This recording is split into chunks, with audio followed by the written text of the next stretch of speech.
Yeehaw!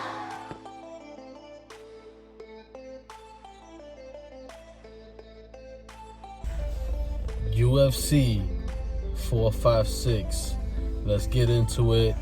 You riding with the fight fans. 246. That's what I said. You said 456. 456. The head crack. You heard? The head crack. All right, but we started for real. Don't scratch your head. What's wrong with you? Scratch your head. All right. You just pay attention to the video.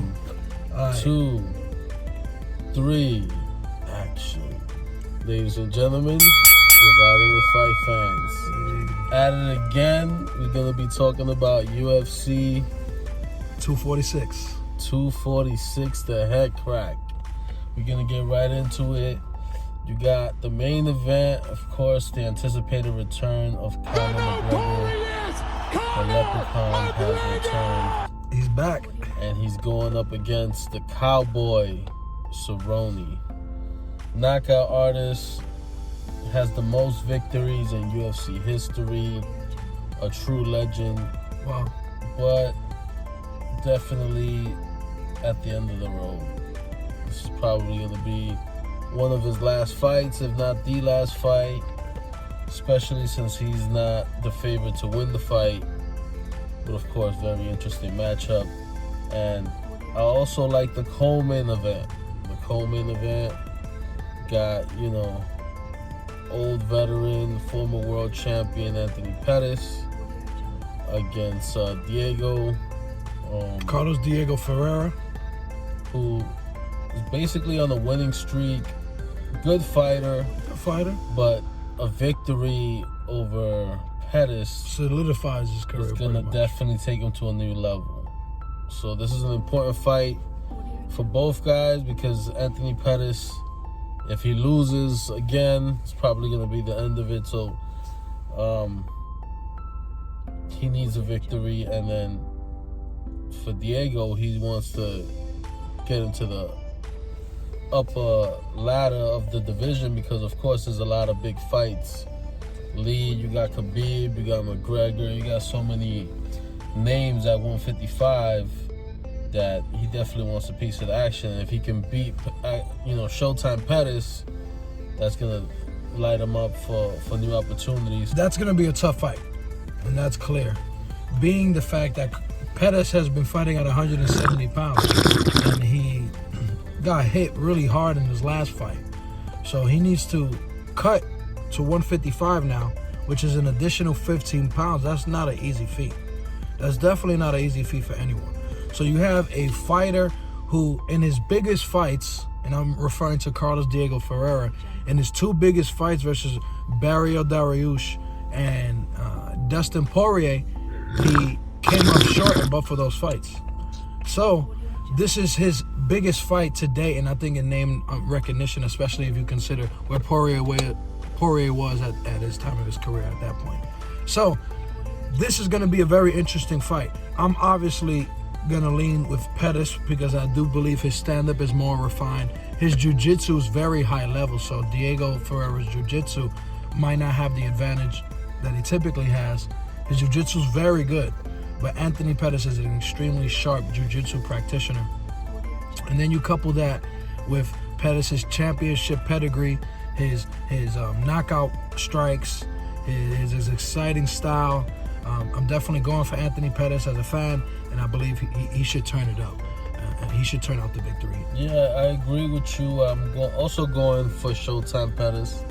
I think that he's, the experience, and I think he still has a lot left in the tank. So I think he can pull off this victory and get himself back. And now going into the main event, the one that a lot of fight fans are excited to see. Whether you love or hate Conor McGregor, you gotta admit the man is action-packed. Cerrone never disappoints. Wait, before you even go further with that, he's done a lot to make you hate him, right? He's hit the old man. He's slapped the phone off the fan. He's gotten into a lot of these sexual assault allegations. Who cares? No, but that's an important piece. Fighting, because at the end of the day, I don't care about that. I want to see him fight. And I think a lot of people is like,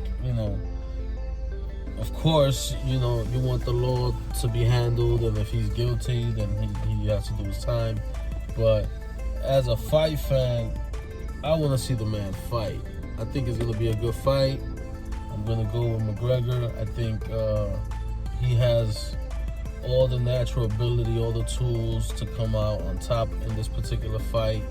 I think Cerrone does present some danger, especially with the leg kicks. He's not fast, but he can snap those leg kicks pretty quick, and he knocks people out cold. I think he's quicker with his feet than he is with his hands, to your point. He is very quick with his feet. He can just snap it up.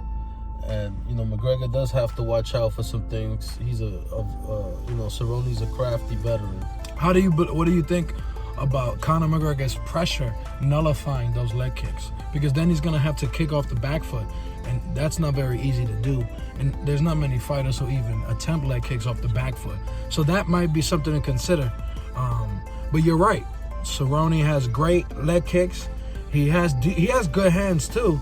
But he just can't exchange with Conor McGregor. I think if he tries to exchange with Conor McGregor, he could put himself into trouble. But this is the crazy part about this matchup. This is a true mixed martial arts matchup. Because Cerrone, is he the better boxer? Clearly no. Is he the better kicker? We could have that argument. Who's the better striker overall? Conor McGregor. He's the smoother of the two. He has great counter punching. He can fight off the back foot, could pressure. He could throw knees, kicks, elbows. He does it all in the stand-up. And he has great head movement as well, where we can't really say the same about Donald Cerrone, where he kind of stands up like... Yeah, stands up straight up. He stands up straight up. So I think these are a lot of things to consider. However, Cerrone is a great three-dimensional fighter. So if he gets taken down to the ground, his jiu-jitsu from the back, off his back, is incredible. He attacks off the back. He's a strong grappler. And he's a well-experienced fighter. He's never had a main event in the UFC, however, though. Wow. How do you think that level of or lack of experience in the championship fights or even main event fights gonna play a role in this fight? It won't play a role. Too much experience, and you gotta also remember that he's been in championship fights. Not at the UFC. He didn't do a main card in the UFC, but he did right before the UFC do main cards, and he did fight in championship fights in the UFC. He just lost. Is it fair to say he's lost his biggest fights? Yes, but he's also won some big fights. That's true. So, overall, Cerrone has a puncher's chance, but I have McGregor all day. I think this is going to be the first fight to lead him back to the championship level fights again. Well, I really want to ask you another question because we was having this off-camera discussion. Do you believe in the cherry-picking narrative? Or do you believe that this is a smart fight? Or do you believe that's one and the same? Do you believe the cherry pick fight is the smarter fight? So, what do you understand the fans who wanted Conor McGregor to fight Justin Gaethje, or you are understanding of where Conor McGregor truly is in his career at the moment?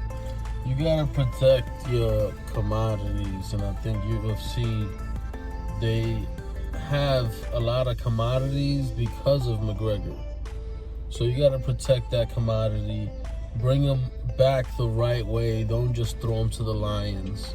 Bring him back, put him in a position where he has a fighting chance, and then do the big fight. So he is picking Cerrone. I think the UFC wants to pick Cerrone because McGregor should be able to win that fight. He's the faster of the two.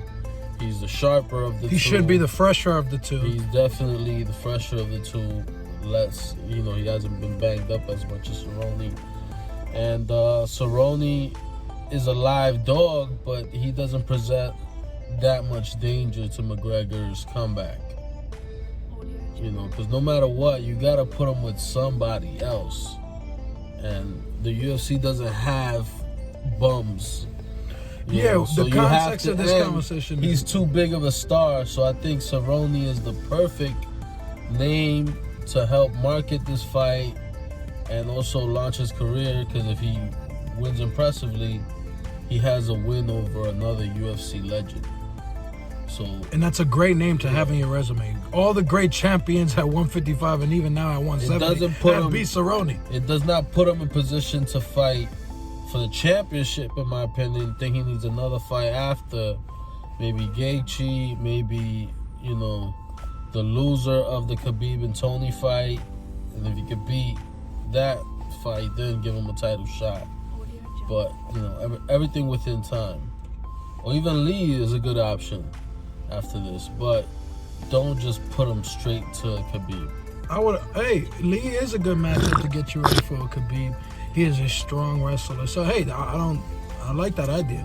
But I don't necessarily think Conor McGregor at this end of his career is going to try to fight no-name guys. He is going to go for the guys with at least some name recognition. He's going to go with the Mayweather formula. He's going to fight a guy off a big win. Although this fight in particular, he's not coming off a big win. Cerrone's coming off a loss, a decent loss, right? So he got knocked out. So I think this fight's going to be incredible. I think Cowboy is going to present a lot of challenges to McGregor, but I agree with you. I believe McGregor is going to be too sharp, too strong on ring generalship. He's going to have his distant management on point. He's going to be fresher of the two. I think he's truly motivated again to prove. And don't be agreeing with me so much, all right? No, but this is the facts. You agree with me first, because he knows I'm a Conor McGregor fan. So what loser starts the video agreeing with the guy he knows is going to go for McGregor? We walking with fight fans this episode because I lost my car. Yeah. So we walking with fight fans. Yeah, so Conor McGregor, Cerrone is going to be fire. Oh, man, we stuck. Yo, Cerrone is going to knock your man out. I'm going for Cerrone by knockout. My man is bugging. For the UFC and for the whole community of the fight world, we want Conor McGregor to come back and beat the shit out of Cerrone.